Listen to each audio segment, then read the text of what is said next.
Hello to whoever has joined us new, and welcome to day two on track three of Republic of Letters Grand Prix 2020. We are shortly going to start the keynote speech that's going to kick off today's sessions. However, just like yesterday, if you did join us yesterday, you would know this. The keynote speech is taking place on track one, and we are currently on track three. So you will find the link to attend the keynote speech on track one on the chat box here.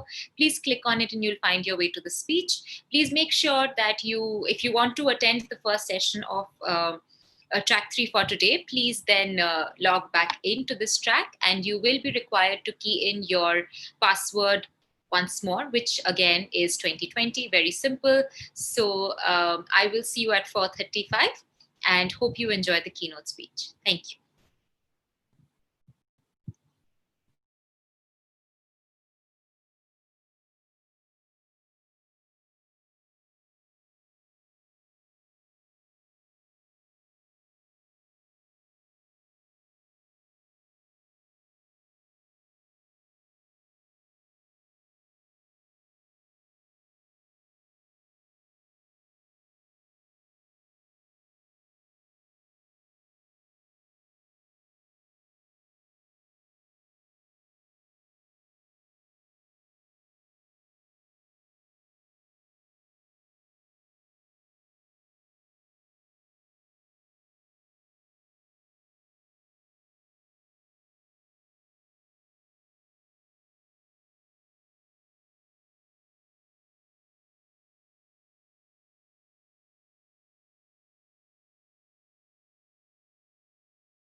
Hi, for those of you who are still on track 3 but are interested in attending the keynote session, that is being delivered by Dr. Anil Sahasrabuddhe and being moderated by Mr. Vineet Gupta.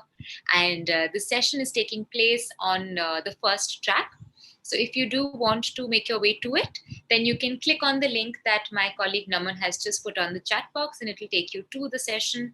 Our session here is going to start at 4:35. So please do make your way back to track 3 for the first session of the afternoon and I will see you there. Thank you.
Welcome to everyone for on day 2 of track 3 of Republic of Letters, Groundbreak 2020. We are very excited to start our second day of sessions for this conference, and it's absolutely incredible to have all of you join us.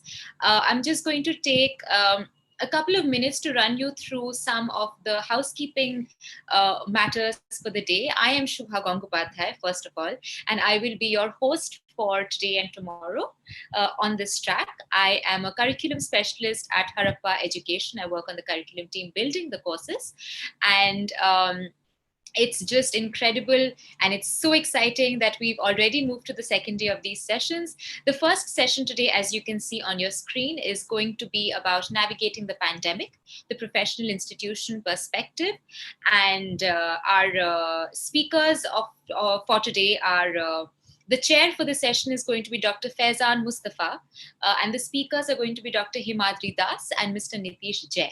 Now, before I move on to introducing you to our esteemed panelists, I just want to let you know that I'm sure you all have realized that you're on track 3 right now, but there are 2 other parallel tracks that are running, track 1 and track 2. And these are the sessions that are taking place there right now. The first one is rethinking the role of research and teaching in track 1, and track 2, reopening campuses, how should we think about safety measures. So if you do want to attend any of these sessions that are happening at the time that this current session is also going to take place, you are more than free to join them. My colleague Naman is just going to share the links to these 2 tracks and you can make your way there. And when you want to come back to track 3, just make sure that you key in your password, which is 2020. It's the same as yesterday and will continue to be the same for all the sessions today and tomorrow as well. If I could also request most of you or any of you or all of you to keep your cameras on. This is a closed group. This is an invite only group. So we would like to see each other's faces. It's just going to improve the quality of the interaction that we're going to have here today. And if you have any questions, we are going to end the session. Each session is going to end with a short Q&A session.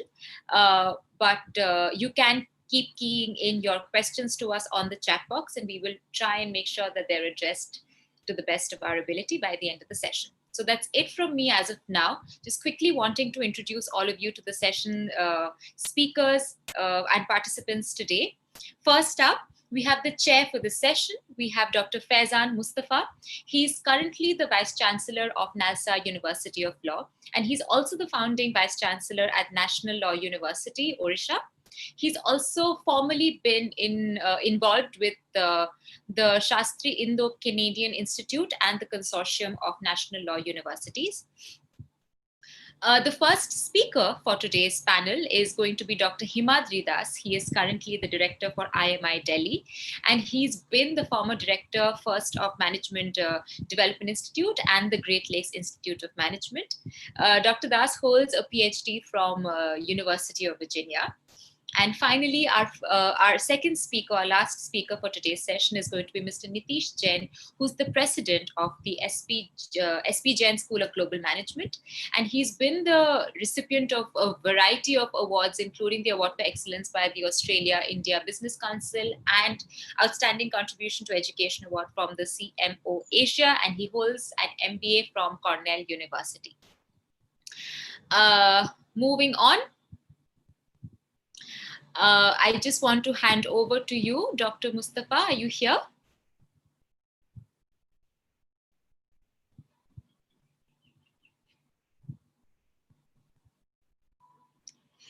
If I can also have my panelists switch on their cameras, please. We'd definitely like to see you there.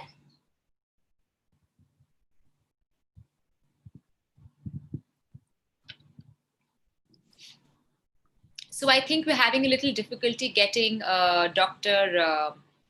Mustafa over. So if I can start with you. Suha, it is the host who has stopped my video. Are you joining from the legal awareness? Yeah, that's right. Okay. So sorry. Okay. Yeah. Okay, great. Thank you so much. Welcome. Please, over to you, Dr. Faizan Mustafa.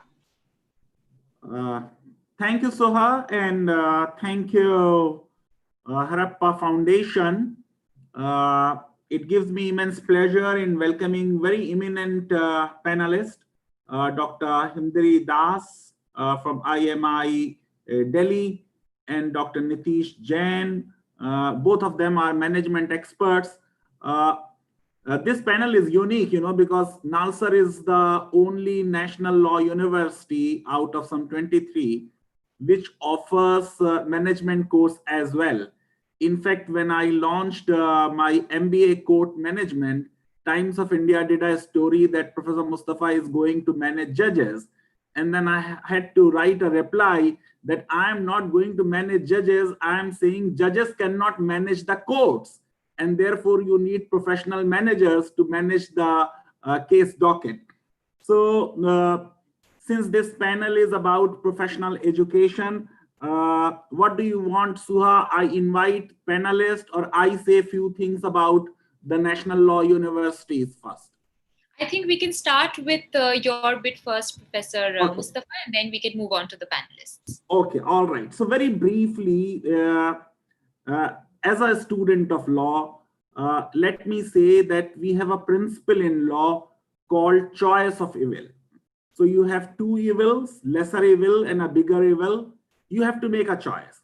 Similarly, we are in this kind of situation due to COVID-19 pandemic that we do nothing and wait for the physical classes to resume, which do not look possible in near future.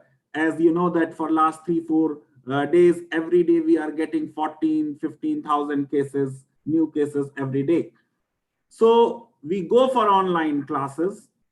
We go for this digital medium. And I am conscious of the fact that there is a huge digital divide in our country. And therefore, the motto of higher education in the country, under which we aim at excellence, expansion, and inclusion, the inclusion element is very seriously undermined in online classes. I am also conscious of the fact that we do not have much of a choice, and therefore we need to go on the online method. This is a new opportunity. Now, national law schools like IITs and IIMs are called institutions of excellence, are called islands of excellence. We are also criticized as elitist institutions. But even these elitist institutions are finding it very difficult to reach out to students in rural areas, in remote areas. Internet access, internet speed is a big issue. Most of national law universities, since this model was hugely successful, if I can also say that in 17 and 80s, there was a story done, which I had myself read in India Today, that in dowry market, the price of an engineer is 5 lakh and of a doctor 20 lakhs. And if you are an IAS officer, 50 lakhs. The last line was, if you have done law, you have to pay 2 lakhs. National law universities have changed everything. And today, national law universities are most sought after destinations of education after +2. So as a result, what is happening that we are institutions which people look forward. We have a small number of students. Most of our students come from well-to-do background. Yet even in our institutions, we have a huge digital divide. And therefore, reaching out to these people has been a challenge. Most national law universities started online classes. In Nalsar, we also send DVDs to the students so that the recordings of the lectures can also reach out to these students. Equity is a big issue before us. And finally, we decided that we cannot really conduct the examination. So we will therefore scale up their marks, which they have obtained in their mid-semester examination. and in the projects, because 50% evaluation was already over. Personally, I feel that the opportunity which online education gives us is tremendous. And in a country where National Knowledge Commission has said some 8-10 years ago that we need additional 1,500 universities, and the government does not have resources to set up such kind of universities, I think the future is in the distance mode. The future is in the online education. Of course, our laws are lagging behind. I must mention that UGC keeps telling universities that you cannot have online education. If you are a university from Telangana, then you can run courses only within Telangana. I think UGC need to change this traditional mindset. And let me finally also say that there are opportunities. For instance, I found that in the last week of March, when we started online education, there was huge enthusiasm amongst the students. So the attendance really went up. Subsequently, it went down. And for the next session, we are making some changes. Of course, we are sponsoring data packs of the students. We are also now trying to reduce the duration of class. We have many classes of 2 hours. We said now no class will be for more than 40 minutes. And between 2 classes, there will be 20 minutes time gap. I think many shy students, many weak students, many students coming from vernacular medium who are not participating in the class discussion in the physical mode have started speaking up. And I look to it as a huge advantage of this new system.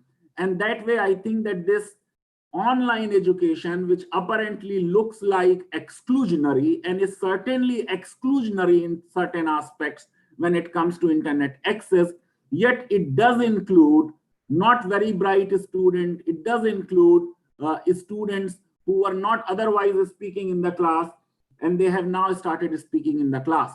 And finally, before I close, I think we have wasted many decades in believing that the learning takes place only in the classroom. I think now is the time to understand that a lot of learning can take place outside the classroom. And this online education has to stay. I believe if universities have to be liberating and democratic spaces, there is a need now that the university administrators in general and MHRD and UGC in particular understand the real meaning of the university, which is to bring the entire universe of knowledge to our campuses. I think that online education provides that kind of opportunity to us, whereby we can achieve both democratization of our administration as well as make universities liberating spaces where all kinds of dissenting opinions, all kinds of critical opinions. I think university is that marketplace of ideas where all ideas must be welcomed and no idea must be rejected, because everyone must have absolute freedom of speech and expression when it comes to academic institutions. I'll stop here and request straight away Professor Jain, who is the president of SP Jain Global Management Institution, a very eminent educationist and a very eminent administrator of higher education, to present his views. Thank you very much. Thank you, Dr. Mustafa. It's a pleasure to be with everyone here today. Really privileged to share the dais with Dr. Das and you. So I have been given 5 minutes to give my introductory remarks, and I will stick to those 5 minutes. After that, if somebody has any follow-up points, I'm happy to answer questions. So here's a short slide, and so we can move on to the next slide. So first is a quick introduction about SP Jain. SP Jain is actually not in Indian, but in Australian business school. The degrees that we confer at the end of the program are Australian degrees, and we have 4 campuses in Dubai, Singapore, Sydney, and Mumbai. What's interesting is that our students actually rotate through all our campuses. And that's what makes them what we consider global business managers. And that is what has led to our students getting great employment at the end of the program. We offer undergrad, postgrad, and doctorate courses and short courses. These are all in business. So we don't do anything besides business. And because our graduates have got great jobs at the end of the program and they've done very well in their careers, we've been ranked by Forbes, Financial Times, Economist, Global Brands, Nielsen, Poet Quants, and many others.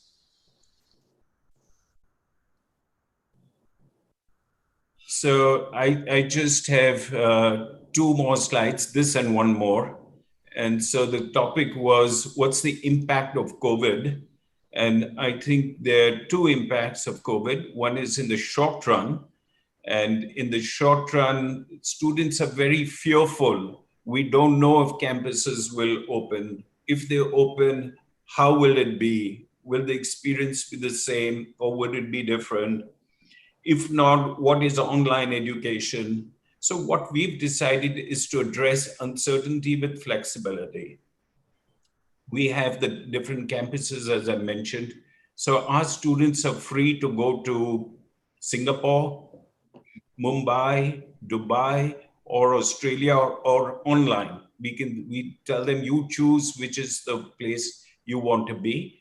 Besides Indian students, we also have a lot of international students. And so those students from Southeast Asia prefer Singapore. Some students from India may prefer India or whatever. And so we have said, you can decide. And for such students who don't even want to come to a physical campus or don't want to come to a physical campus in the next 4 months, we say do it online. And then I'd like to talk about the long-term impact of COVID, and that actually is the future of education. And if you see the picture on the left-hand side, it's 4 worlds. That represents how classrooms are today.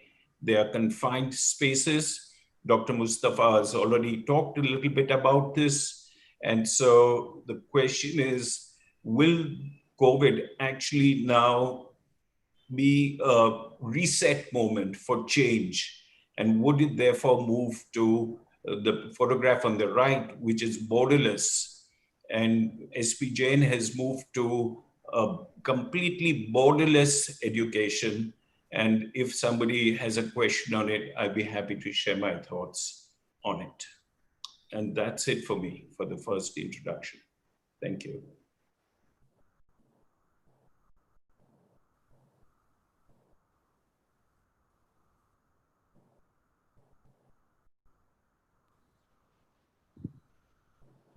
Thank you so much, Mr. Jain. Professor Dr. Mustafa, would you like to introduce Professor Das also for his opening comments? Thank you, Professor Jain, for very brief but very powerful presentation. May I now request Dr. Das, who is the director of IMI Delhi, a leader in the field of management. Professor Das, please go ahead. Thank you, Dr. Mustafa. I want to break this introductory piece into 2 parts in terms of what have we done so far to navigate and what are the opportunities going forward. So IMI is a group of 3 business schools. I head the entire group, which has a campus in Delhi, one in Kolkata, and one in Bhubaneswar. In terms of what we have done so far to navigate the pandemic is what most people have done. We started doing online classes from the 14th of March. And importantly, we have done online exams as well, extremely successfully. So in the 2-year MBA program, the 3rd term of the first year was completed online, but the exams didn't happen on campus, obviously. So we completed all those exams, about 400 odd students just for the Delhi campus itself, and online. And this was not just multiple choice questions, but all kinds of questions, long answer, short answer, things that required writing equations, graphs, everything. So there was no dilution in the kind of questions we asked, and we successfully did this online with a combination of AI proctoring and human proctoring. So this was, in terms of what we did to navigate the pandemic so far. There is no knowing when students come back to campus. And I think in my mind, that is no longer important because, the pandemic, we look at it very negatively. It is a negative event. But these crises also throw up opportunities.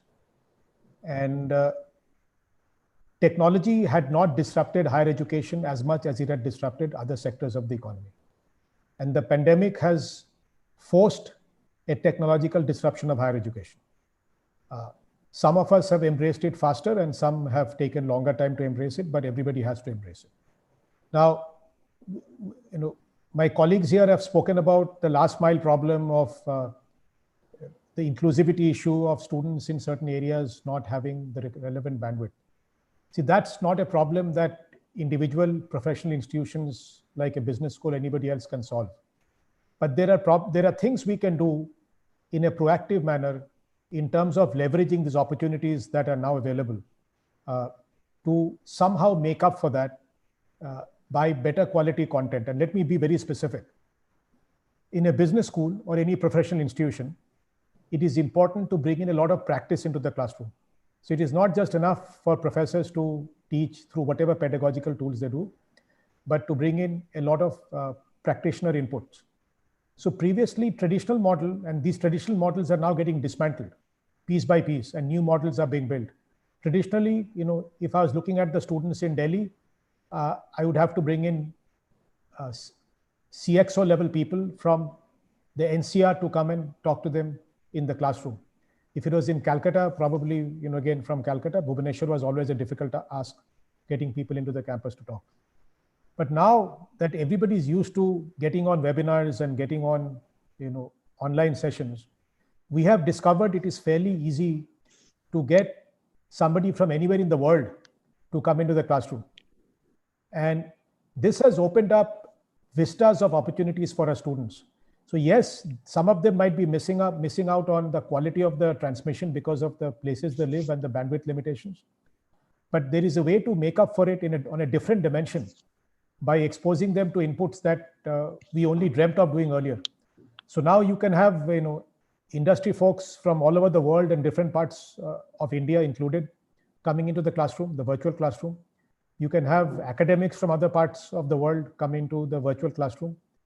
And something that is very much possible, which is an important part of navigating this pandemic, is also to bring in students from other parts of the world. Not full-time students, but you could have students from a school in India collaborate on a project with students from a school elsewhere in the world. So everybody's in the same boat. This pandemic has hit everybody more or less equally hard. So, these students sitting in Europe or in Asia or in the US or South America are in the same situation we are, and everybody's looking for how to make the most of this and how to, if I may use the word, overcompensate, if I can, for the negatives.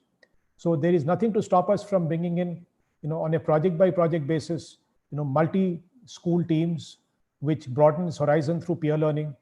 I already spoke about industry people and academics coming in from all over the world. These are things that were always technologically possible, but our mental models stopped us from looking at it. Now that all these old models have been forcibly dismantled, we are now in a position to look at these things. And this, in my mind, is the biggest takeaway from this pandemic and how we can navigate through it.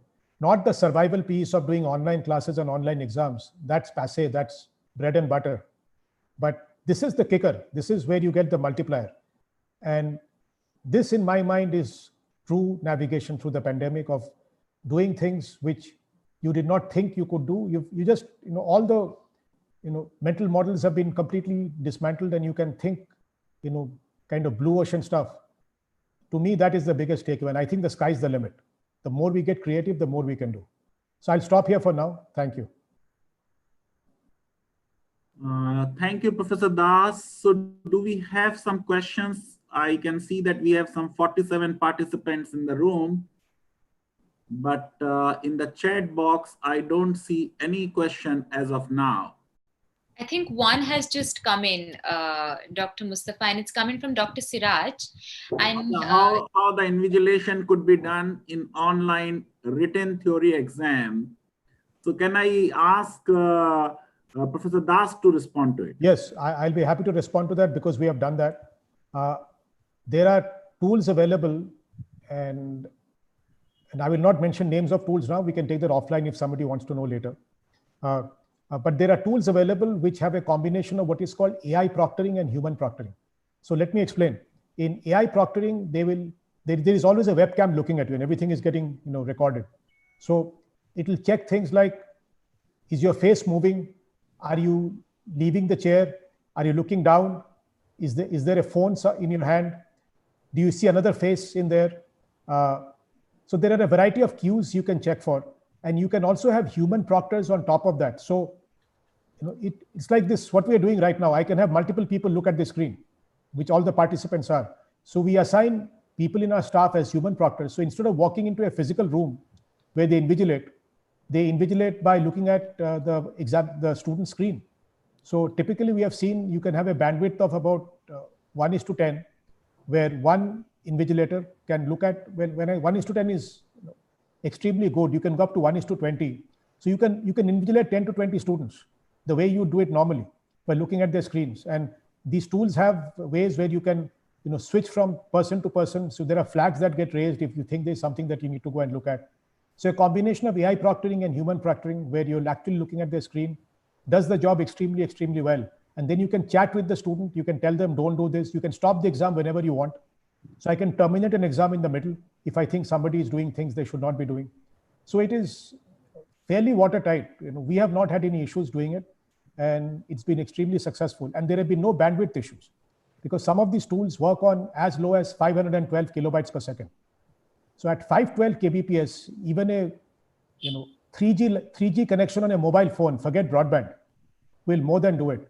So technically, it's not a problem. If the internet connection breaks, then the student gets back on the exam exactly where they left off, with the same amount of time left at the same question.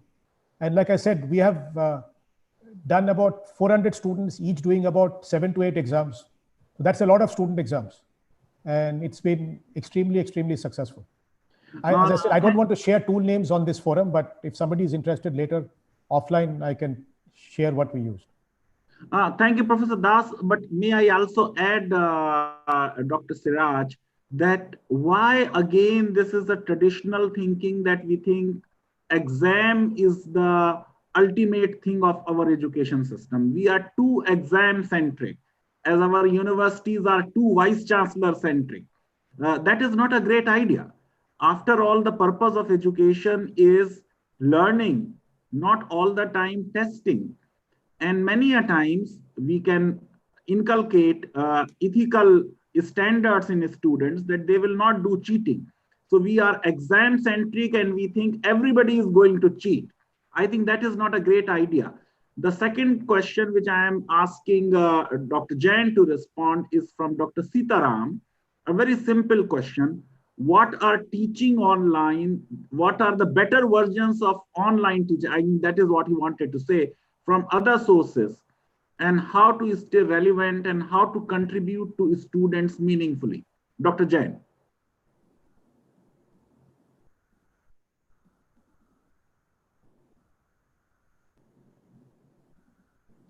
Kindly unmute, Dr. Jain. Yeah, sorry about that. Thank you so much, Dr. Mustafa. So unlike many universities that have been caught unaware with the pandemic coming suddenly, and therefore they have overnight shifted from in-class, face-to-face learning to online.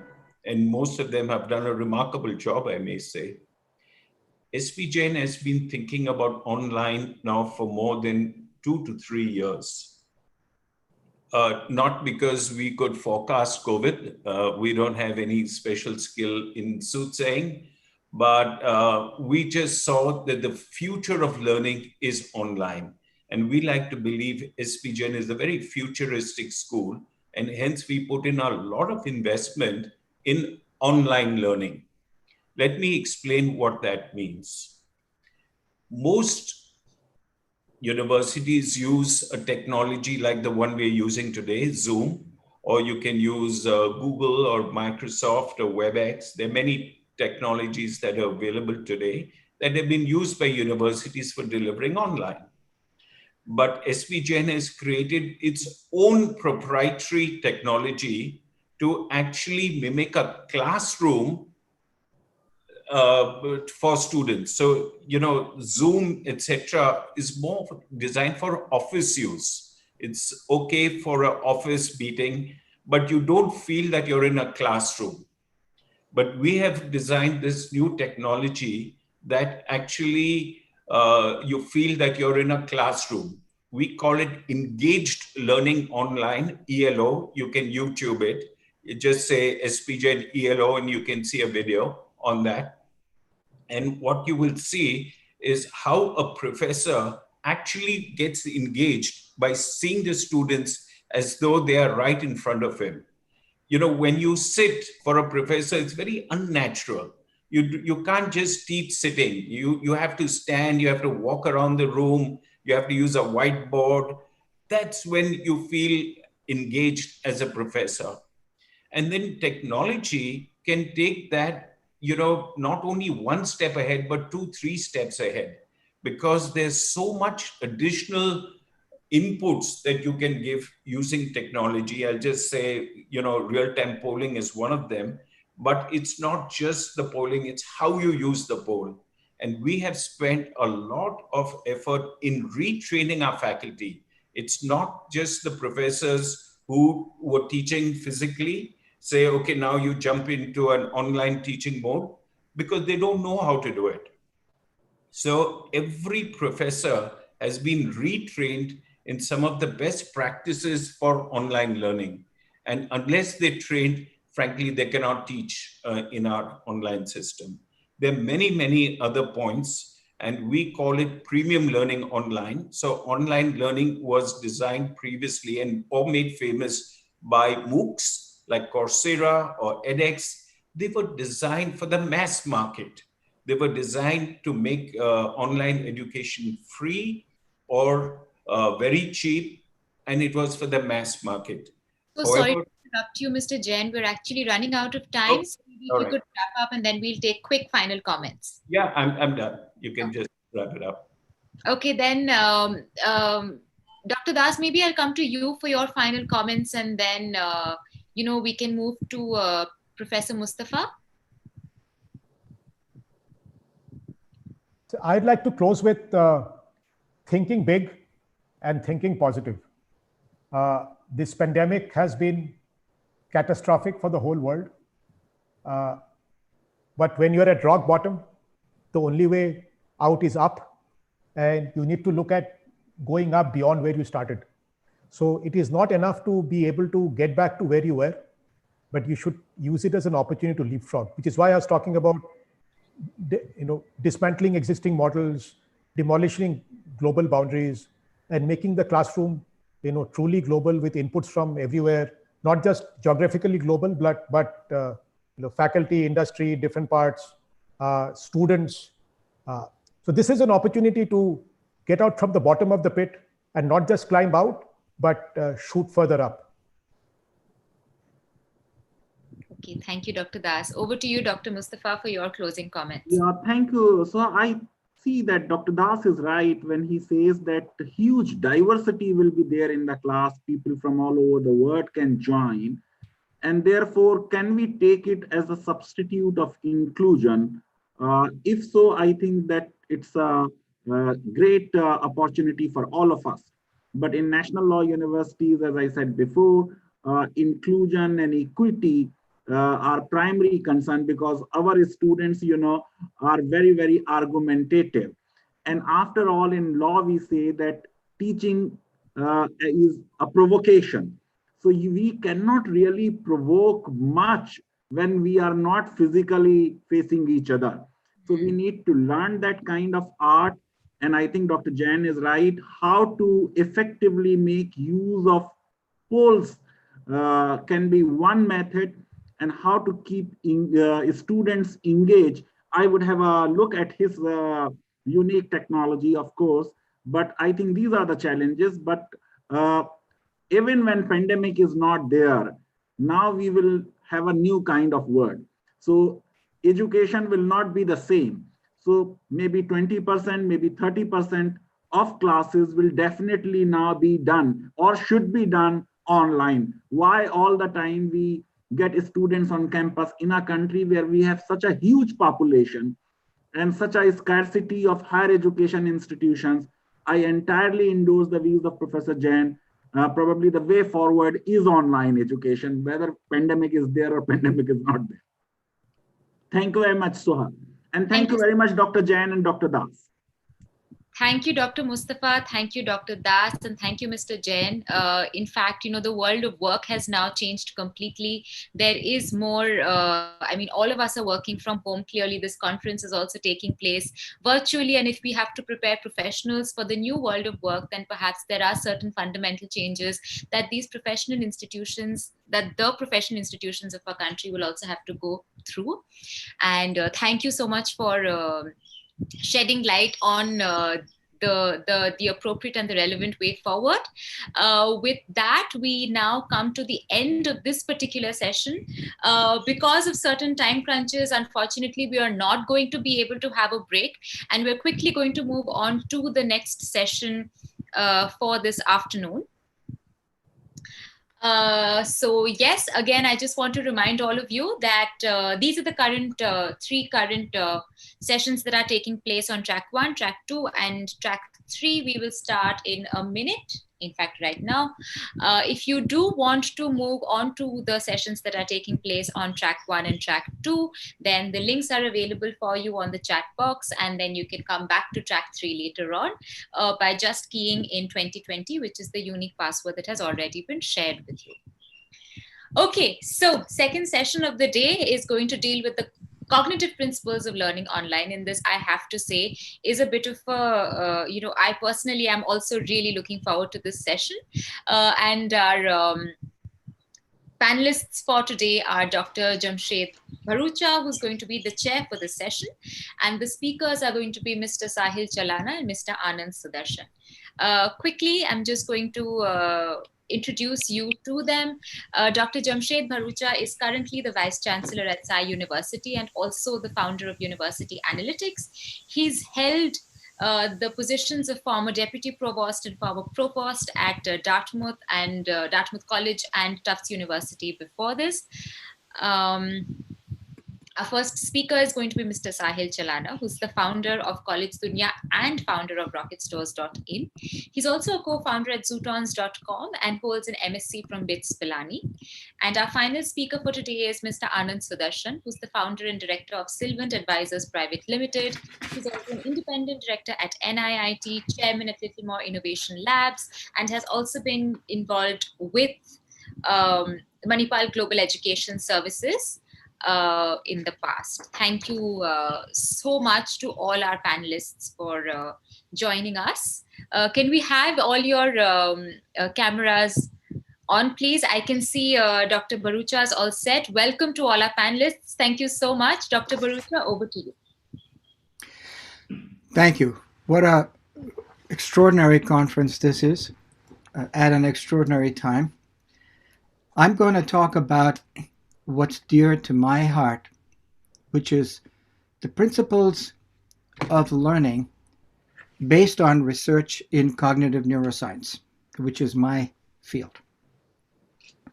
For too long, educational systems, curricula, pedagogy have been based on personal opinion, ideology, tradition, but we actually have a science of learning. Okay, so we should design our whole system around what we know about how the brain learns best. And more so in the online context, the urgency to reform our pedagogy is all that much greater now that we're forced to go online for reasons that I will mention. So I'm going to spell out some cognitive principles, and then I'm going to turn to my colleagues on the panel who are free to speak about anything they wish to, and then we'll have some questions. The traditional model of learning upon which our institutions are based is that it consists of learning and retrieval. It's essentially a computer model of storage versus retrieval, where the learning occurs in lectures and then mugging for exams, and the retrieval occurs in exams. Okay. Now, there's a consensus among those in my field who study learning. I don't actually do that research myself, but I teach it, that this is an obsolete model, and it should have been reformed a long time ago. But the online context makes it even more urgent for us to pay attention to what we know about how the brain learns best, particularly for undergraduate education, where we're talking about adolescence. Okay. The traditional model of delivering information can work for professional conferences. It's very efficient, but not for undergraduate education. So I'm going to mention 4 general principles, and then as time permits, say a little bit about each one as it applies to learning online or in the classroom, except more so online. The first principle is called the generation effect, okay, which is a very powerful effect. We learn much more effectively when we articulate thoughts rather than just receive them passively. And that's the basis for what's now called active learning. The second principle is that our attention, which is a kind of a system that filters information coming in from our environment, it has extremely limited capacity. There is no known limit to long-term capacity in our brains, but there is an acute limit to what we can pay attention to at any given point in time. And so that applies to the classroom, whether it's virtual or real. The third principle is called context dependency. Learning and memory are highly context dependent, to the point at which if you learn something from a certain person in a classroom, specific room, at a particular time of day, you're more likely to be able to recover, retrieve that information in exactly those contexts. Okay, that has devastating consequences for our system of education, because what we want to do is produce people who, for a lifetime in their professions, in their personal lives, can bring forth what they have learned, but the contexts are dramatically different. And the fourth principle is an obvious one, forgetting. Okay, and I have a TEDx lecture called The Dirty Little Secret of Learning, which is that we forget. And we as teachers forget that our students forget most of what they have learned and even done well on exams, unless they're using that continuously going forward. So let me go through each one briefly, and I'll move very quickly just to get some points across. And the generation effect. Unlike the traditional model, learning is like the brain storing information, retrieval is like the brain retrieving information. what we know for sure now is the brain learns best by retrieving. We learn from retrieving. Every time we try to recall something that we've learned, we try to articulate it, we try to act on it, that strengthens and enhances the learned representation. And that means that testing, which we have historically regarded as a form of assessment,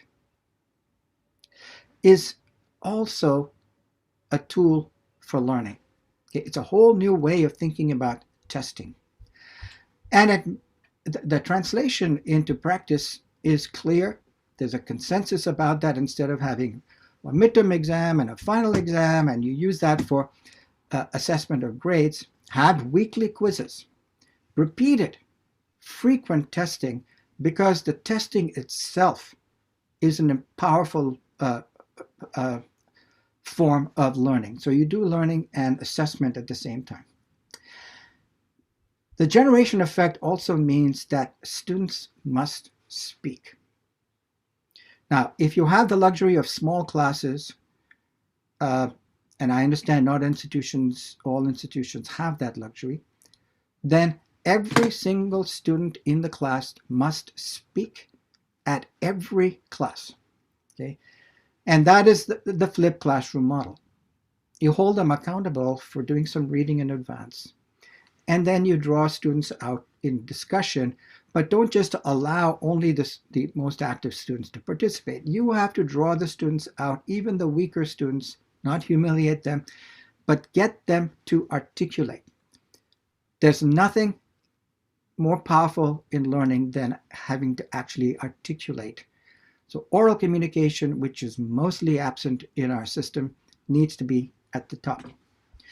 It means that encouraging creativity, encouraging original ideas, even if they are silly ideas or naive ideas, and then helping the students to critique those ideas, to refine them, to correct them, is a much more powerful model than just dismissing students' ideas or inputs or saying that's already been discovered. The act of rediscovery, reinventing the wheel. If students could reinvent everything that's been invented in the past, that would be the ideal form of learning. So that means teaching is not imparting information anymore. That's completely obsolete. It's a highly experienced professional person guiding the development of young brains. And finally, it means minimizing lecturing. What I'm doing now is not a good practice when I have undergraduates in a class, okay, adolescent brains, okay, their minds are on other things, let's face it, okay, from 17 years to 22 years. This kind of lecturing is a very efficient way of communicating new knowledge when you're speaking to professionals or maybe at the postgraduate level. Even then it's not, but for undergraduates, it's deadly to listen to these long lectures. So when you go online, it's even more important, because even if the video is on, you don't know what the student is doing. The student might be texting, they might be looking at their email. It's easy for them to just look and nod, okay? You as the teacher have to engage the student's brain, not just say, pay attention, but actually get them to do so, and limit your segments of monologue to 7 to 10 minutes. 7 is the accepted magic number. Give a 7-minute speech if you like, and then create some discussion, pose questions, do polls as was suggested elsewhere in the conference, breakout groups to report back. Keep the class active and resist the temptation to speak from beginning to end. The second point, attention. It's extremely limited capacity, as is short-term memory, which is sometimes called working memory. We can only hold in working memory, conscious memory, 7 plus or minus 2 units of information, whatever that unit size is. And then to try to get students to understand how those pieces are interrelated, you have to be very careful about not overwhelming undergraduates with information. That's a fundamental flaw in what we do. We think more information, more topics means a better education. The evidence suggests exactly the opposite. Okay? Select the most important topics, the most important principles that you want students to learn, and really develop those well, rather than flooding them with information, most of which they will not remember. Remember, adolescents have lots on their minds, okay? And most of them are not going to practice in the field of their major, even in engineering today. Most engineers, mechanical engineers, end up not doing mechanical engineering. They go into finance, they go into IT industry, they go into management. So we need to step back and think about why we create a curriculum that's a professional curriculum for undergraduates, when in fact most of them are going to find themselves in jobs where more fundamental skills of thinking and learning are going to be important, rather than hundreds of different content-specific bits of knowledge. The third principle, context dependence, is perhaps the trickiest, hardest to understand. I'm trying to keep track of the chat at the same time. That's the hardest thing about the online medium, is I can't really keep track of the chat. I will do so after I speak. This is when we teach and students forget what we've taught them years later, we justify our teaching on the grounds that somehow they have generalized what we've taught them to other things that they will encounter in their professions. Okay, they've learned how to think. Unfortunately, the evidence is almost zero. Okay, that is called far transfer. Can you transfer your learning from one subject or one domain to another? The answer is no. It's very limited. That's why we have to broaden the contexts in which we teach. If you're teaching a principle, whether it's a principle in statistics or in physics or in history or whatever subject, psychology, mix it up. Don't give just the textbook examples. Try and find examples from different fields, including real life situations. That creates multiple connections in the neural networks in the brain, which maximizes the chance that sometime in the future, when you encounter a similar situation in a completely novel context, you will recognize it and apply. It's called far transfer. And I just have to say that there's the only online system that I know of that is built around the cognitive neuroscience principles of learning is Minerva. It's so far ahead of its time, and I'm delighted that Ben Nelson, founder and CEO of Minerva, is going to be a keynote speaker, because a platform is a tool only, and it should be built on what we know about learning, and particularly in this question of far transfer, they've put a lot into how you build a curriculum online. They've also put a lot into the platform tells you when you've gone on lecturing too long, and it's time to break and have discussion. And then the final principle, forgetting, which is an obvious thing, but we forget it in education. We give students final exams, we put a stamp or grade, we give them a degree and send them out into the world, and ignore the fact that a vast majority of what they have learned, they forget, they will never use in their entire lives. unless they've gone into that field, or if they become academics. If they become academics like us, then they retain it. But we should not teach to students as if they were little versions of ourselves as the teachers. Okay. Now we know that once you have demonstrated learning, it's still in the brain for the rest of your life. So forgetting doesn't mean the information has gone. It just means you cannot and do not access it when you need to. Okay, and that's why lifelong learning is important. But it also means the previous three principles that I've talked about. If you follow them, forgetting is greatly reduced. So I'll stop at this point, and maybe we'll leave questions to the end. Let me turn to my colleagues.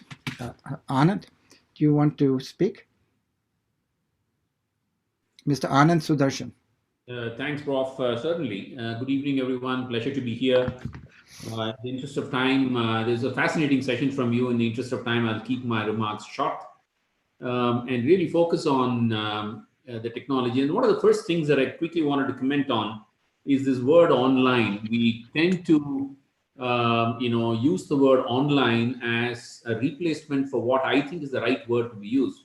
I think we should really call it as technology-infused learning, and online being one component of it, because there is synchronous learning, there is asynchronous learning, and there is offline enabled by technology, and all of this together gives a far better view, a far more comprehensive tool for learning, the learning process itself.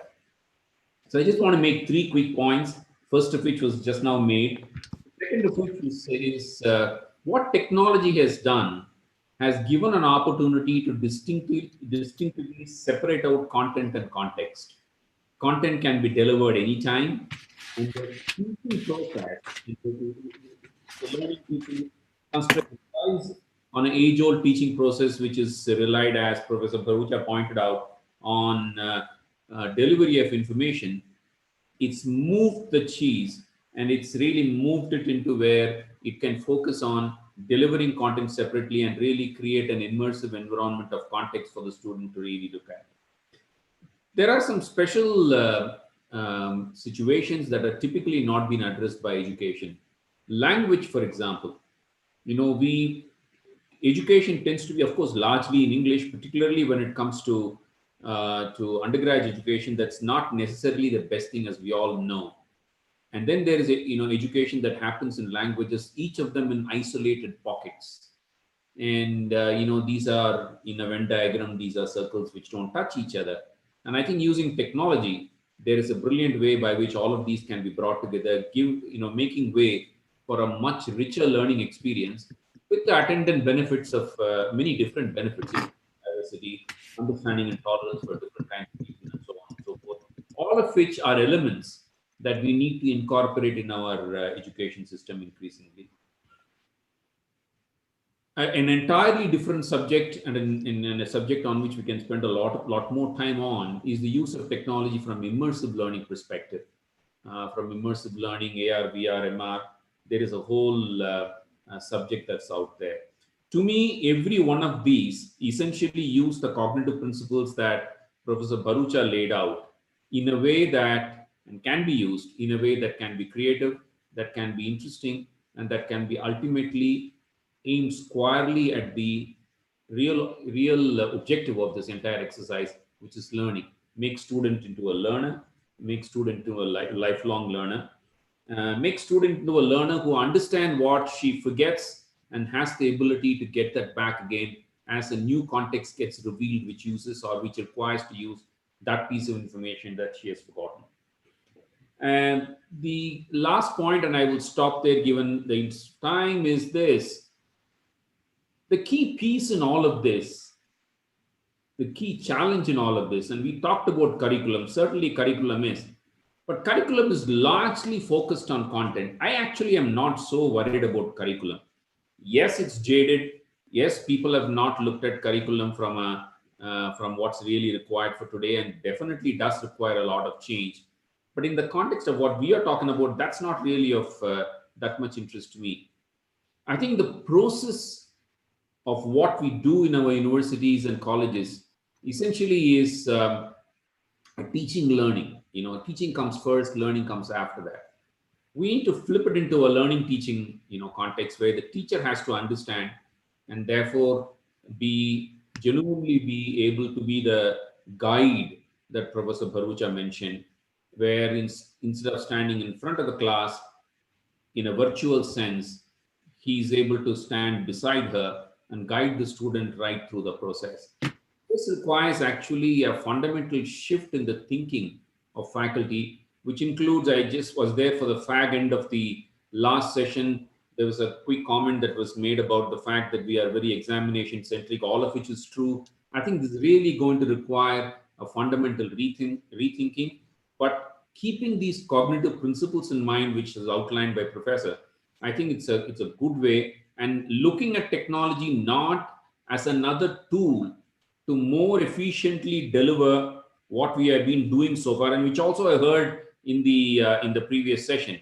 That's like taking, when we shifted from landlines to cell phones, we were looking at phones till Steve Jobs came and whoever else along with was able to completely reimagine the phone. And today, the phone that we have in front of us is not the phone that it would have been had we just looked at the phone as a replacement for the landline, a more improved version of the landline. I think we really need to rethink, the process, learning, teaching process, starting with teaching. I will stop there, Professor.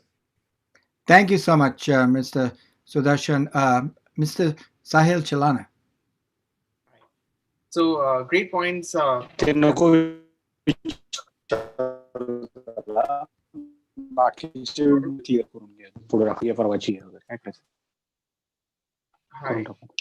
I audible? Yeah. So I think great points by Dr. Nimshet and Dr. Anand on cognitive learning. First, let's give you context on College Dunia. So we are India's largest reviews platform and college website.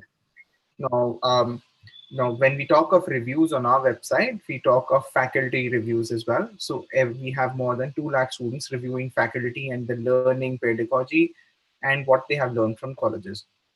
What we have learned is basically some faculty really do well, and the ones who do well make it, and this is from my personal experience as well, from cognitive perspective, make it very relatable. Now, let's say if you just take it, just take any example, let's say management or engineering, in our textbook and in our curriculum, you'll find a lot of, that is Indian context, you'll find a lot of American examples. We have seen so much that Indian students do not relate to the same points, right? So just in case, let's say professor teaching mechanics, right? If you make him more relatable to the rural bicycle or something which an Indian context has already seen, the learning just accelerates.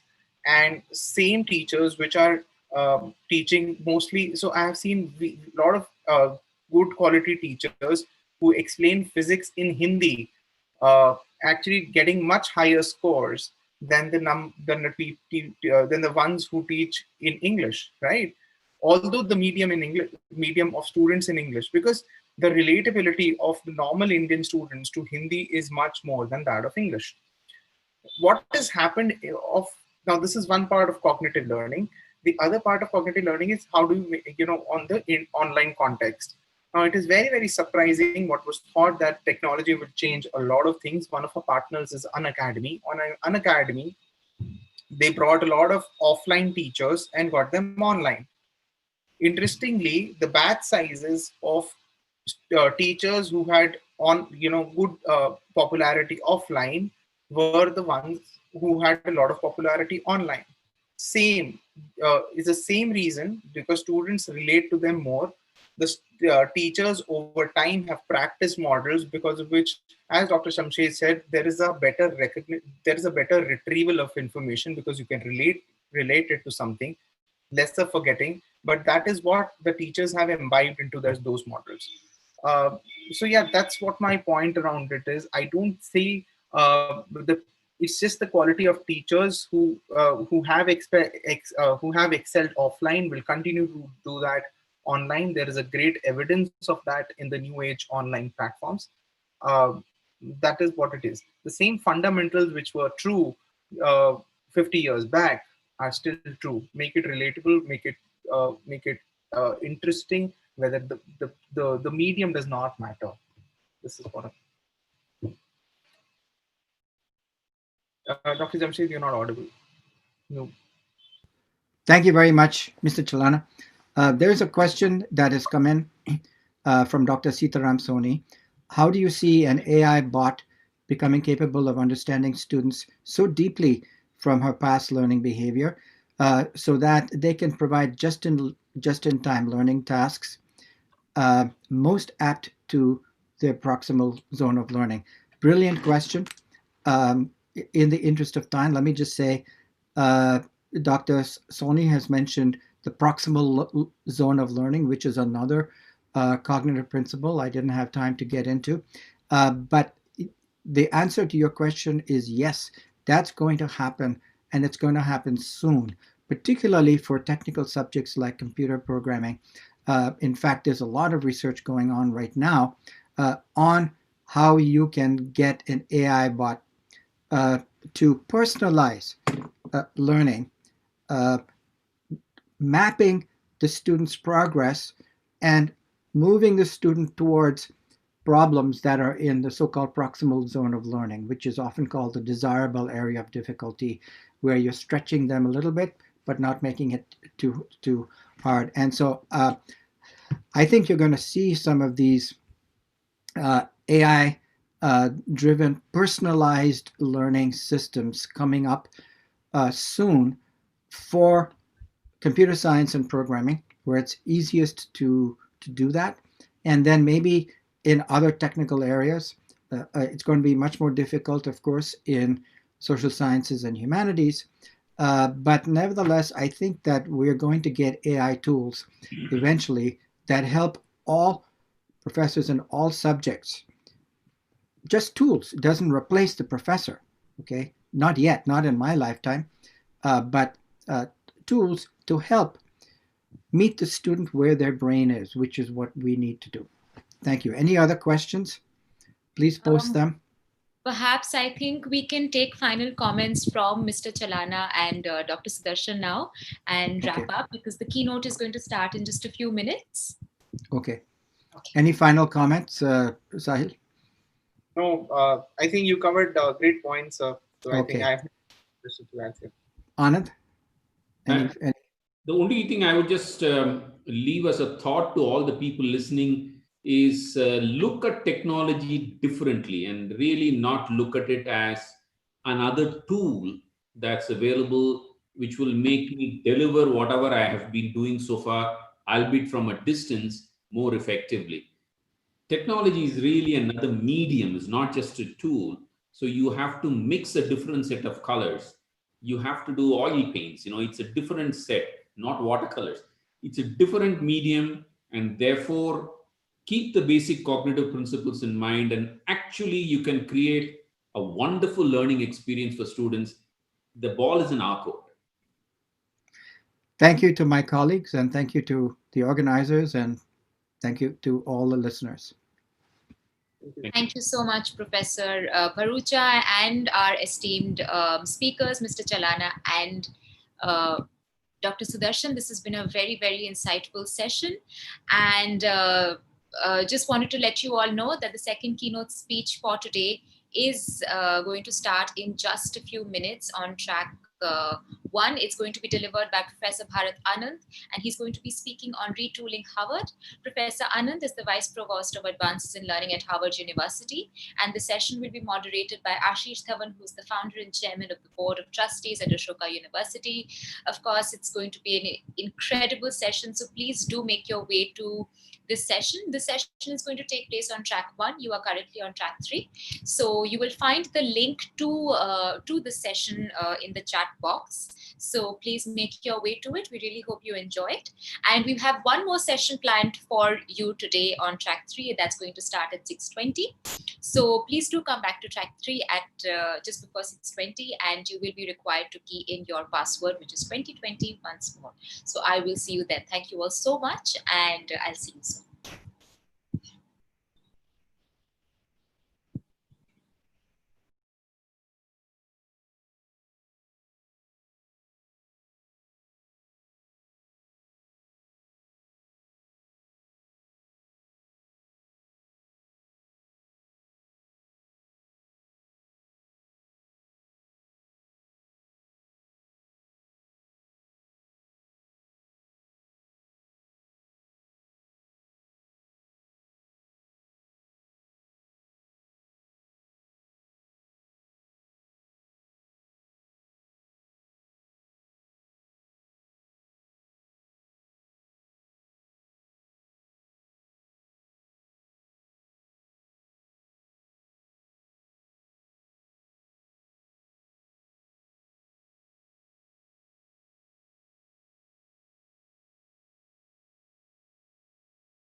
Just a reminder, the next keynote session is about to begin any moment now. It's going to be delivered by Professor Anand from Harvard University, and he's going to be talking about the specific changes that Harvard University is making for the unprecedented crisis that we are in today. So it, of course, is going to be quite an insightful and interesting session to attend. So if you want to attend this keynote, then please make your way to track 1, the links to which you will find in the chat box. The next session in track 3 is going to start at 6:20. So please make sure that you come back to this track to attend that last session well in time. Thank you.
Just a quick reminder, the keynote session by Professor Anand is still on. And from what I believe, he's doing a fantastic job of talking about Harvard and the measures they're taking. So if you are interested, then please make your way to track 1 to listen to to his session, to his keynote speech. And I'm going to see you back again at 6:20 for the third and the final session that we have on schedule for you today here on track 3. See you soon.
Hi, everyone. Welcome to the session. We're just going to start shortly at about 6:20. Thank you so much for joining, and we appreciate your patience.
Welcome back to everybody for the third and final session on track 3 today at Republic of Letters Groundbreak 2020. As I mentioned, we're on track 3 right now, and this particular track is dedicated to the theme leading from the front. And most of you and many of you have been with us for all of yesterday and today, and thank you so much for dedicating so much of your time to this conference. I really hope that you're having a good time. We're just about to start our next session, our final session for the day, and that's going to be on improving access and success, reaching the very last student. But before I get into the details of the third of the session right now, I just want to remind everybody that we have 2 other sessions that are taking place parallelly on tracks 1 and 2. Bridging the Gap Can Online Be the Big Equalizer on track 1, and on track 2 we have Managing the Complexities of Public Health Education and Inequity. So if you want to attend any of these sessions, then please click on the links that have been shared with you on the chat box, and if at any point you want to come back to track 3, then you can join us back, and all you need to do is key in the unique password that has been shared with all of you. The password is 2020. And let's quickly move on to introduce our wonderful and esteemed panelists for today's session. We have Atul Khosla, who's going to be chairing this session. And our speakers are going to be Srimati Anju Sharma and Professor Himanshu Pandya. As I said, we're going to be talking about improving access and success, reaching the very last student. Such an important conversation for us to have, given that it's becoming difficult to reach every single student as much as we would like to in the current remote learning space that we are currently occupying. So Just want to quickly introduce all of you to our panelists. To start with, our chair is Mr. Atul Khosla. He's the co-founder and pro-vice chancellor of Shulini University and also the co-founder of Ardui.ai. He's an advisor at Ankur Capital Fund and also a member at CII Northern Regional Committee on Education. Our first speaker for the session is going to be Srimati Anju Sharma. She is an IAS Principal Secretary, Higher and Technical Education for the Government of Gujarat. She is also the Director General, Gujarat Institute of Disaster Management. And before this, formally, she has been the Ministry of Commerce, been the Director of the Ministry of Commerce and Industry for the Government of India, and is also the author of a book.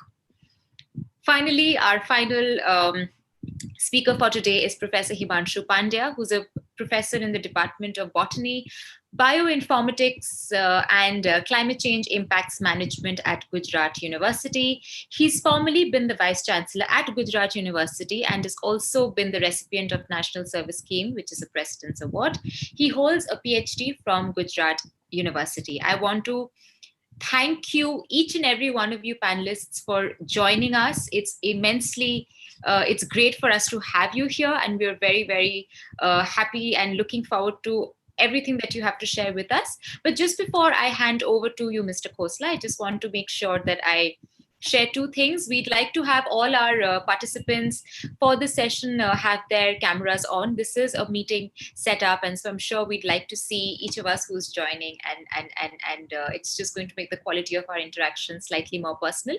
And also, we are going to be ending this particular session with a Q&A. But if you have any questions, please make sure that you put them in the chat box, and we will take them at the end. Thank you so much. On that note, over to you, Mr. Khosla. Thank you so much, Suha. What a wonderful introduction. I'm blushing already, so thank you so much. Really looking forward to this wonderful discussion. And thank you, Republic of Letters. I think what a wonderful topic to give to us. I think all of us are very excited. Me, Srimati Anju Sharma, and Professor Himanshu Pandya. I think we'd love to share our views over here. I'm going to start by sharing a small story. A story of Goldie. Goldie is a small kid, 7 to 8 years old, and I met him. He stays in a small village. He studies in a small primary school.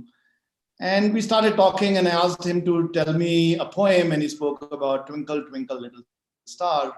And I happened to ask him, why stars twinkle? And this kid, 8 years old, came up with a brilliant answer. He spoke about refraction of light, and he was just brilliant. And a thought struck me that this kid, Goldie, who is so brilliant, probably has little chance in life. Unless he meets someone who puts a hand on his head, this kid could get lost. And I think that's the topic of the day today. How do we make sure that these Goldies are not lost in the system? And if they join a college, or a university, then they actually get great education, that they become world beaters. And that's, I think, is the tragedy today of India. We are right now at the cusp of a rapid economic development. If the belly of India does not get dramatic changes in higher education, India will not succeed. We will not become a developed market.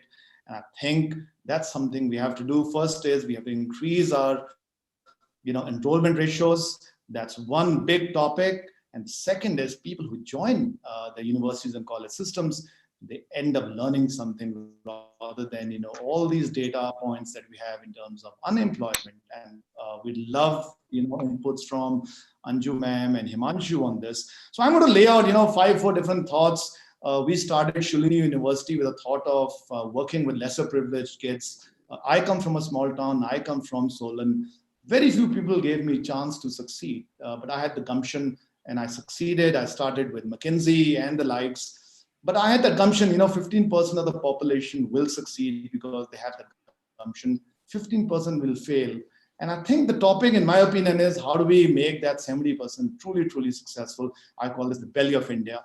I think we'll have to ask some very fundamental questions over here. First question is, can we enhance the reach of higher education? Can online play a big role over here? Can technology play a big role over here so that these Goldies I spoke about are not lost in the system? I think the second question I like to pose over here is, how do we rethink the university model? We've got these big fat universities. I'm going to talk something outside the box, and don't, kill me for that, Anju ma'am and Himanshu. But I was seeing a small video of Indore. I am Jammu. And very proudly, it was a lovely video. Probably the government is going to spend 1,000 crores or 500 crores in that. And my fundamental question is, do we really need so many big fat universities? Are we not going to challenge the existing model of education? Do we probably think about hub and spokes over here? Can we deliver education with the same learning at 1/10 the cost? If Haldiram can deliver at 10 rupees a packet of chips for the last 10 years, if McDonald's can deliver that, why should the cost of education go up? I think it's a fundamental question that as educationists we should be asking. Can we teach our students leveraging technology superior things? Can we bring AI into assessments? Can we bring democratization of learning through online stuff that's happening like what's happening today? Can we, like I said,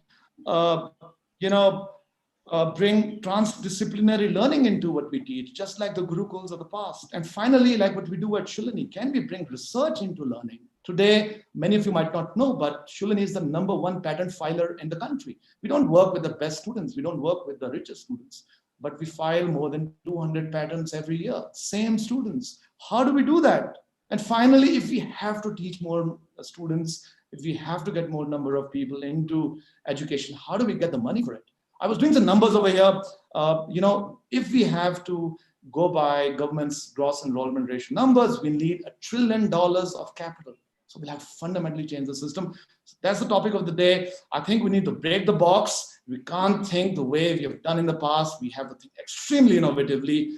So I'm going to introduce the two panelists we have today, the two speakers. Srimati Anju Sharma, she does some phenomenal work in Gujarat. She's the Principal Secretary, Higher Education. So we'd love to hear her views, and of course, Professor Himanshu Pandya. So Anju ma'am, over to you to start with, then we'll get into some lovely discussion, and then Professor Himanshu Pandya, and then get into Q&A and also share some of my thoughts. Mrs. Anju Sharma, over to you. Good evening. Thank you, Khosla-ji, and thank you for organizing this session and anchoring this session. The issue that you have raised today, actually, you've raised too many of them. So, if I look at the crux of the entire thing, the issue remains the same that everybody is talking about right now. And that is that, can we really switch over to a model of universities that is in the cloud? So that question has come up with COVID, because the situations have totally changed in the last 3 months. The paradigm has totally changed. And in this kind of scenario, certain things which were like unthinkable, undoable, they are now becoming a reality. They've been forced onto us. So typically the Indian academics and Indian universities had been kind of very shy, I would say, not very, very forthcoming towards accepting the online mode of, I won't say education, but online mode of delivering learning. So, but what COVID has told them, COVID has imposed on them, is something which they have very gracefully and very wholeheartedly accepted. And what I see today now is that these kind of webinars, which are like unthinkable, Google Meet, Zoom, Microsoft Teams, huge number of platforms, suddenly you realize that online teaching, online learning is not really a difficult job at all. But, and this is a big but, that can we do with online learning as a total or a complete solution in itself?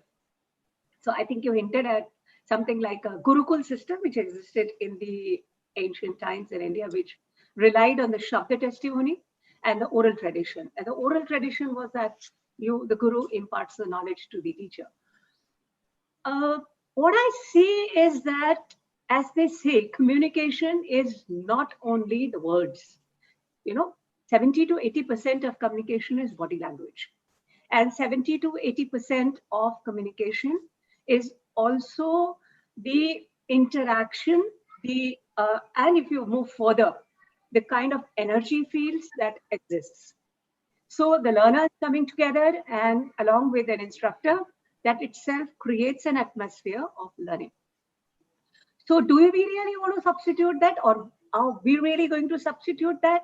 Are we going to be able to hold the attention of the learner in a very, very monotonous kind of learning kind of atmosphere, an online learning where you can multitask, where you can do 5 things along with sitting in front of the computer? So these all are questions that we have to ask. Personally speaking, I don't think beyond COVID, there would be like online content would certainly increase, and it is going to be something like from 5% or so, which existed pre-COVID. In post-COVID, it may exceed maybe 35 to 40%. But then the importance of physical learning, the importance of one-to-one learning is going to be there, but we are going to see more and more blended models of learning. The things that can be taught online will go online. The more complicated, more abstract things that require a lot of personal interaction, they would still remain in the physical realm, and they should. Otherwise, like if education is such a thing that one can have it just through the online modules, then I think it would have been very easy. I mean, people would not have struggled hard to kind of get into these schools or IITs. So the hands-on experience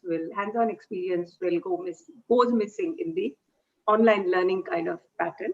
But yes, there is a lot of future for blended learning, and so many things associated with that. And this in itself is an area which requires lot of development in itself and a lot of exploration. So that's how I look at it. Thank you. And I also have to congratulate you for our punctuality. I don't know whether you're looking at a watch or not, but you just took exactly 5 minutes, Mrs. Sharma. Wonderful. Professor Himanshu Pandya, over to you, your views. Good evening, Professor Atul. Thank you very much for calling me on the panel. In a way, I would second what Mrs. Anju Sharma is mentioning here. But when we see back, you see, we are practicing these things since ages. The modes were different. I tell you, we have DTH channels sponsored by Government of Gujarat and Government of India. They have 32 channels which are delivering the academic content 24/7. With this particular pandemic, we are in a big dilemma. What to deliver, how to deliver, and up to how much to deliver. If you look at the infrastructure, what we have in rural areas, it is really challenging. They have DTH channel, which is providing them entertainment 24/7. But as far as the academic contents are concerned, I would say we have to make it acceptable to the all. The students, like you mentioned, rightly mentioned, the goal is those who are sitting in the rural area, somewhere in the very remote of the Indian continent. How to deal with them? We have to provide education with their language, with their understanding, and their way of presentation. It's very easy to, float some formats and platforms where we can deliver a lot of content. If you type DNA on YouTube and you just enter, you will have 100 pages. But there is a confusion, what to adapt and what to understand. So likewise, in today's life, we have a lot of content, e-content available on the websites and on the platforms, academic platforms. And people are fetching a big, revenue out of it. But when we look at the requirement of the rurals and urbans, they are totally different. So if we can make our system available to the last, That is what is the topic of today's discussion. That are we in a position to deliver to the last students? Now, we are talking only of rural and urban area. But even in urban areas, we have some communities, they are not able to reach to the content what we are delivering. So the medium of expression, medium of instruction, they both are not matching. When we try to understand the requirement of the particular subject, then the content would be compromised. And it's not that easy. You know, a university with a student strength of around 10,000, 12,000 or 20,000, we can manage it very nicely. But a state university, those who are having more than 4 lakh students on board, and they have more than 12 faculties on their board. So it's very difficult to deliver a content online. And in some cases like practicals, laboratory exercises, it's very difficult to teach them online. Of course, there are models available for animation and simulation, and we can add things through those sort of artificial intelligence and machine learning things. But in today's need, if you look at to the requirement of a student at last, those who are studying in the corporation schools or in a government setup, it will be, I think, taking time. It's not that easy to provide them online education. They have all sort of facilities and connectivity available, but to make them to reach that level, we need to exercise a lot and we need to prepare ourselves. I would second what Mrs. Anju Sharma said. Are we going to provide an alternative or an option? To me, option would be better. If we can make education available online on demand for a class or for a courses which are not required some laboratory exercises or practical experimentation, then I think we'll be making justice to the requirement. Thank you very much. I think great thoughts from both the speakers, and I've got a couple of questions over here. Completely agree that the world is going to be blended learning. It's not going to be either online or offline. I think that's very, very clear. Learning happens. I remember, Anju, my days at IIT, and we would always joke that 90% of what we learned was outside the classroom, inside the classroom. So absolutely, you're so right. But the 2-3 thoughts that come to my mind, which is the way... Sorry, Mr. Khosla, I just want to interrupt you 1 second and tell our participants, if you do have questions, then please do send them in, so that once Mr. Khosla is done with his questions, then we can move on to yours. Yes, sorry, go ahead, please, Mr. Khosla. Absolutely. I was keeping track of those. I didn't see any questions, so I thought, you know, I've got a couple. So this whole... in terms of making our students, Anju, more employable, but I think employability is still on the lowest part of the learning curve. It's more about making them leaders and making them problem solvers. This whole concept about transdisciplinary learning, making sure that our colleges, and if that's the last mile of higher ed actually in the country. So how do we make them more effective, whether it's in terms of, you know, they leverage technology, even from a learning perspective. I'm not talking about only purely online over here. So what are the changes that you see? I mean, you're running, I'm sure there'll be thousands of colleges and universities as part of, you know, the Gujarat government's educational system that you manage. So what are the few things that you would suggest practitioners like us should do from your experience to make what we're doing right now on the offline side very effective? And how do we blend online and offline together? What do you think is the right balance of that?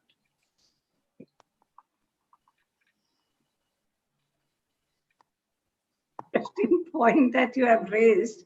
How are we blending online and offline? Because we have not yet started blending. The problem is that after COVID started, we are only having online. But then I'll tell you some fundamental things that we are looking at. What we're looking at is that we told our universities that you segregate your curriculum in a way so that whatever can be shifted to online, whatever can be easily learned online should be imparted online. And whatever is more abstract, more interactive, more practice-oriented, that shifts into the offline mode, or that comes later in the offline mode. Now, even in one subject itself, there are lots of topics. Certain topics have more problems. So certain subjects have more problems, like science, accounts, stats, then what have you, maths. So these kind of subjects that require a lot of grasping and understanding from the teacher by getting engaged in the process of learning along with the teacher. These are going to be very difficult for, these are really going to be very huge challenge for the learning process. So how are we going to blend it and how is it going to come? So we're trying our level best. So we've shifted all the practicals towards the later months. We have shifted the more abstract and difficult topics towards the later months, and easier things towards it. Also, there are certain things which you learn better when you are visualizing. So if you see an audio or a video, you visualize certain things, you learn certain things better. I'll give you a simple example because I've been a management student. So like leadership. So the best way to teach leadership fundamentals to a student is not by saying that, okay, this is this theory, this is this theory, this is theory. They are not going to remember leadership like that.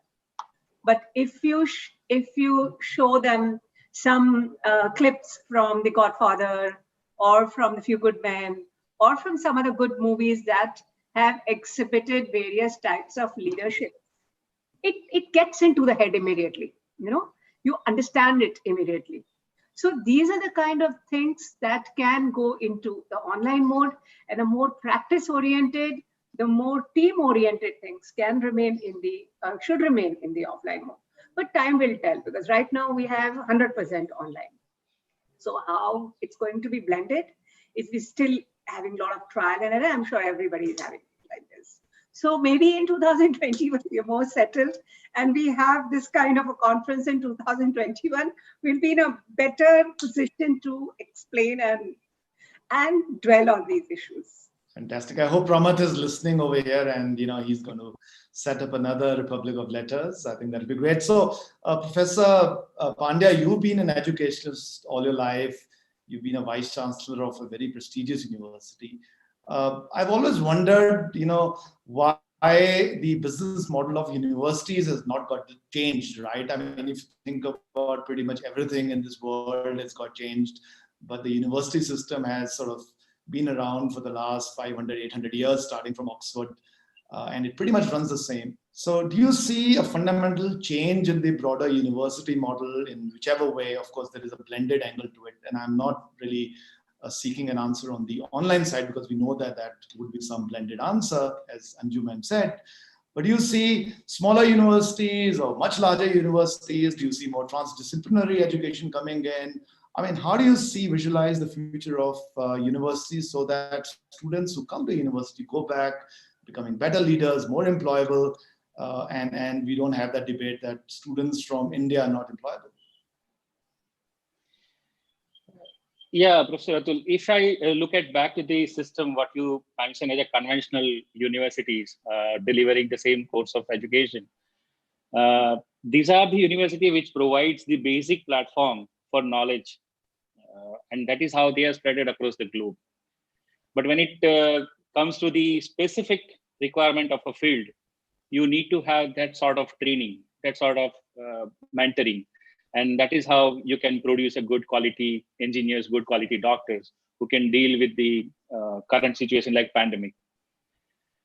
If you look at the history, we have swine flu, bird flu, Cameron Congo fever, Nipah, Zika, Ebola.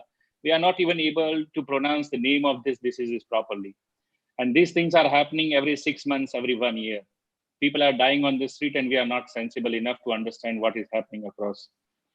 We need to be there in the network where we can understand the requirement of the society as well as the requirement of the industry.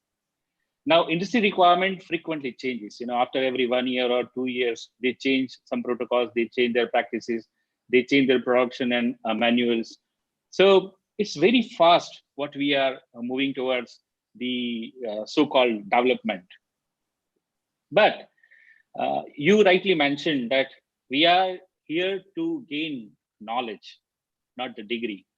So if you look at to the setups, what we have right now available in our country, they are mostly looking at the employability of the courses, right? And that is what is the biggest problem. When an industry changes its demand, we are nobody. Then our graduates and our gold medalists, they are not employable at all. So frequently changes the demand, and frequently we are changing the courses. So if you are studying in one particular course, after 6 months, you are switching over to some another, right? And the industry demand is totally different than what you are learning in the classrooms. So if we can change that frequently, our syllabuses and our course content, then we can cope up with the requirement. But to me, that is not important.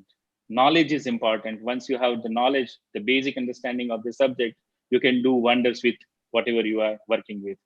Only the refinement part, only the technical teaching part would be there. And with this Startup India and Stand Up India programs, we are not focusing more on the degrees, right? We are looking for the individuals, those who can deliver the requirement of the society. We are allowing our startups to take break for 1 year or 2 years. They can take drop, they can work on their projects, and again, they can come back to the mainstream degree requirement. So in a way, we have started working on this particular aspect, and we have started coping up with the global requirement. But if you look at to the practice part, very few universities are offering such a sort of freedom, and that dynamism is important. And if we can encourage those sort of practices more and more, then we can, I think, deliver as per the society requirement or the industry requirement.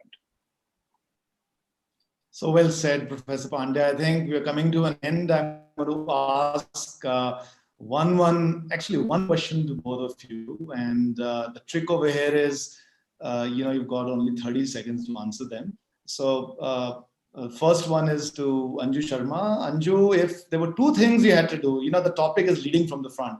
So as a practitioner and you had a wide canvas, if there are 2 things you could do to make sure that there is access and success up to the last student, what would those 2 things be?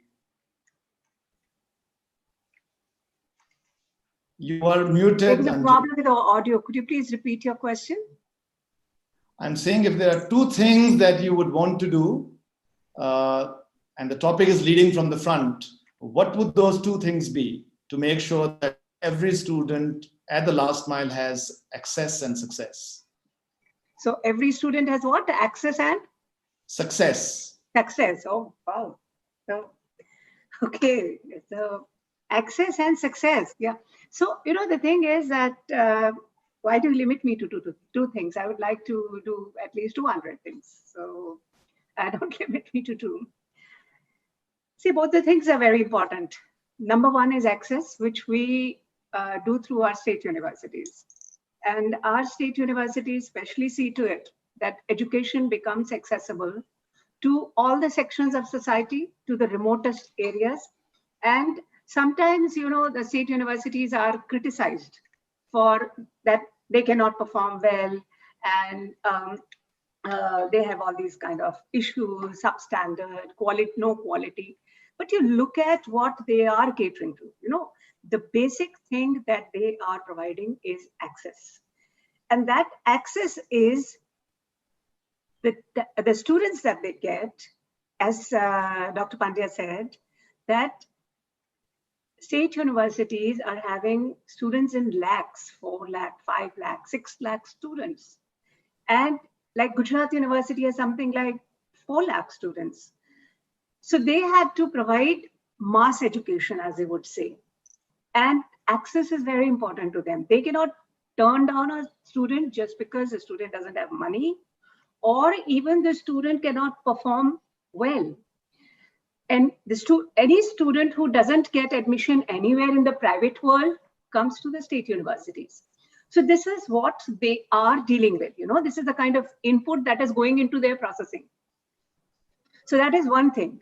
But I must say, if you look at the profile of the most successful students, including me, of course, if you call me successful, they have been products in the last 20 years of, not in the last 20 years, because last 10 years have been more focused on the private universities, but in the last 40 years, if 30 to 40 years, you say 40 years, those have been produced by state universities. They have not been produced by private universities, and they have made a name all over the world.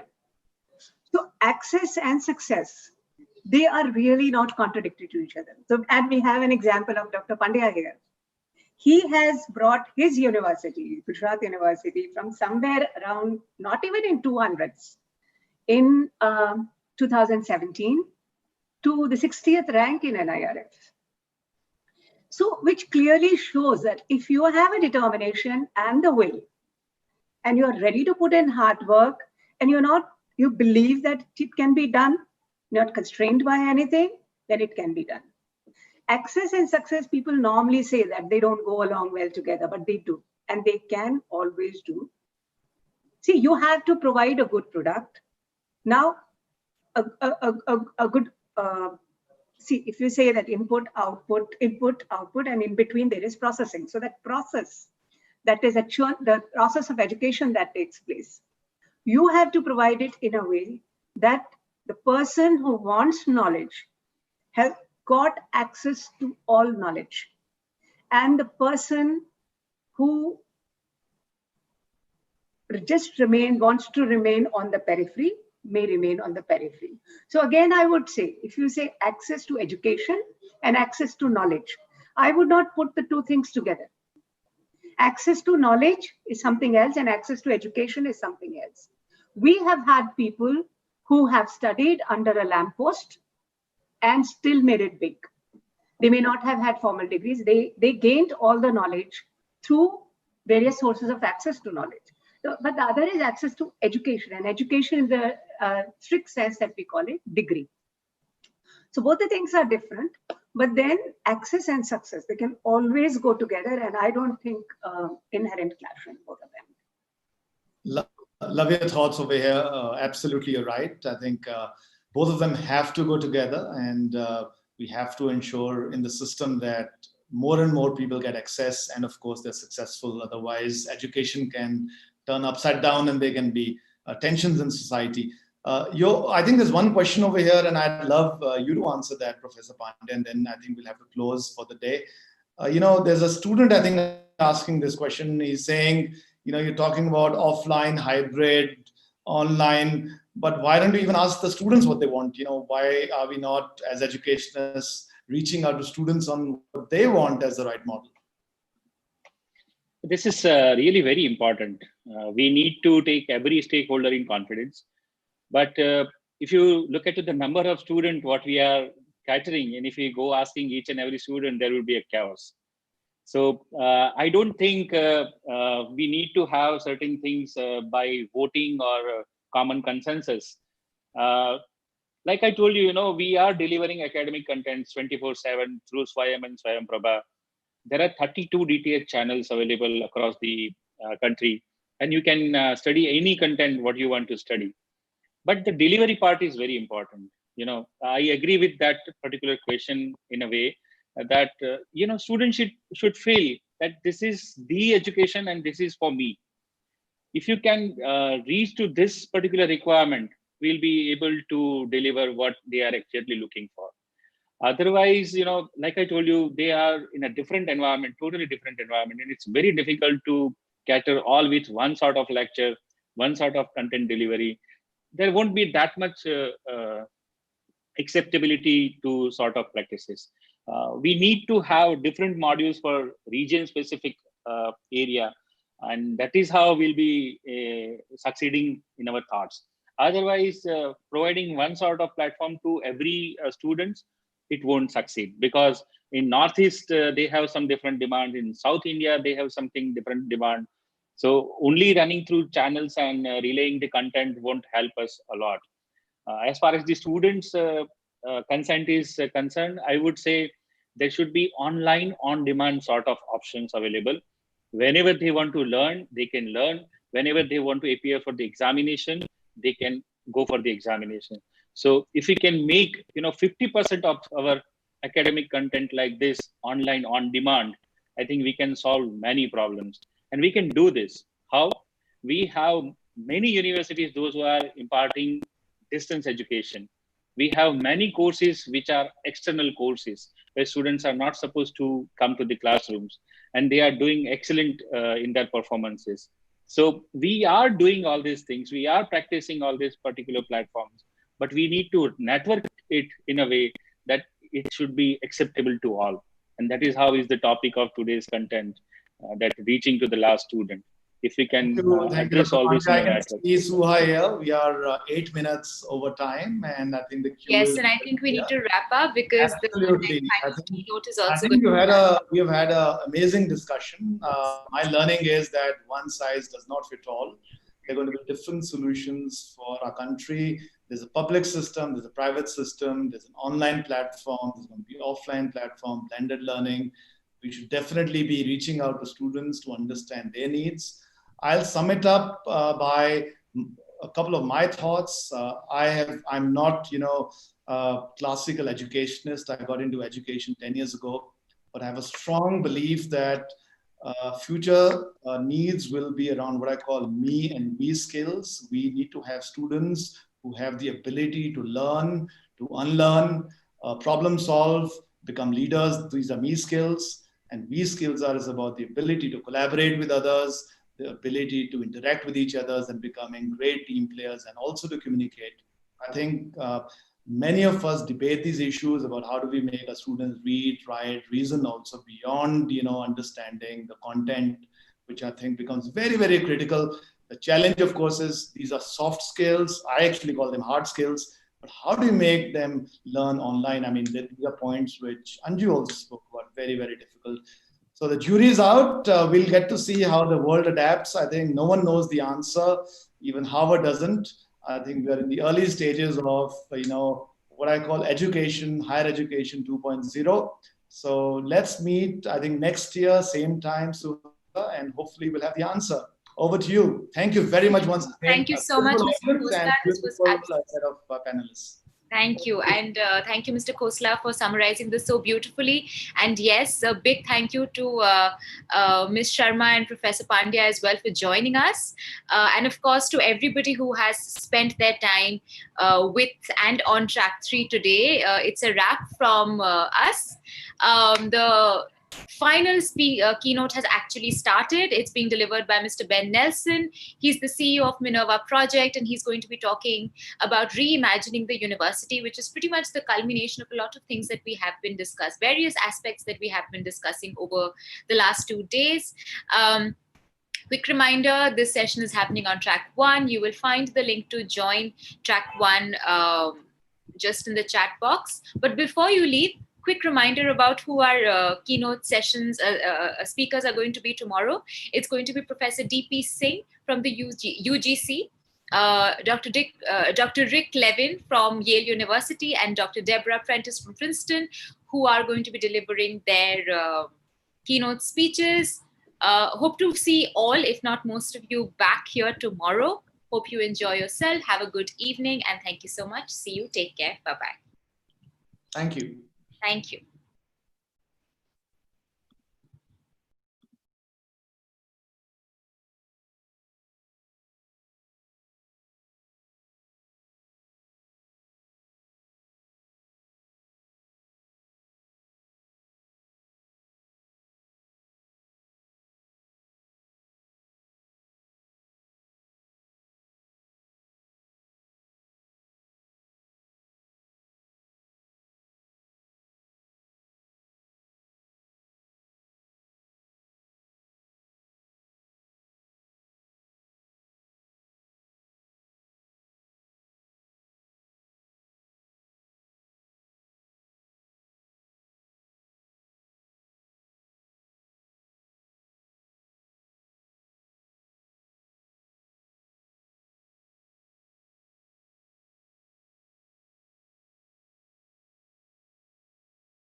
I just want to redirect everybody to the keynote speech that's taking place on track 1. You will find the link to go to track 1 on the chat box.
Just want to reiterate that we're not going to have any more sessions on this track today. The sessions for track 3 are at an end, and the sessions for today are going to finish with the keynote address that is being delivered by Mr. Nelson right now. So please make your way to track 1 if you want to listen to it. Thank you.